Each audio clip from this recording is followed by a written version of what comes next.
ലോകാവസാനത്തിന്റെ തുടക്കം എന്ന് പറയുന്നത് കഠിനമായ ചൂടാണ്. അത് തുടങ്ങിക്കഴിഞ്ഞിട്ടില്ല എന്ന് ആർക്കെങ്കിലും പറയാൻ കഴിയുമോ? ലോകാവസാനത്തിന്റെ തുടക്കം കഠിനമായ ഉഷ്ണമാണ്. ഇന്ന് ലോകം ഏറ്റവും കൂടുതൽ ചർച്ച ചെയ്യുന്ന വിഷയം എന്താണ്?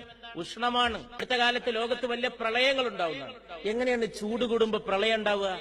ഒരിക്കലും ഉരുകാത്ത മഞ്ഞുമലകൾ ഉരുകുമ്പോ ആ മലകളിൽ നിന്ന് പുറപ്പെടുന്ന പുഴയിലേക്ക് ഒന്നിച്ച് വെള്ളം ഒഴുകും. അങ്ങനെ പ്രളയമുണ്ടാകും. ലോകത്ത് ഉഷ്ണം വർദ്ധിക്കുന്നു. വെള്ളം തിളക്കുന്ന ചൂട് വരാൻ പോവാണ് ആകാശഭൂമികളിൽ. കേരളത്തിലല്ലേ നമ്മൾ വരുന്നത്? ജൂൺ ജൂലൈ മാസത്തിൽ മനുഷ്യൻ വേർക്കാറുണ്ടായിരുന്നോ കേരളത്തിൽ? ഇപ്പൊ നാട്ടിലേക്ക് വിളിച്ച് ചോദിച്ചു നോക്കൂ. കേരളത്തിലെ സ്ഥിതി ചൂടല്ലേ? കേരളം അനുഗ്രഹീത നാടായിരുന്നില്ലേ കാലാവസ്ഥയുടെ കാര്യത്തിൽ? ചുട്ടുപഴുത്ത ചെമ്പിൻ തകിട് പോലെ ആകാശം മാറുമെന്ന് പരിശുദ്ധ ഖുർആൻ.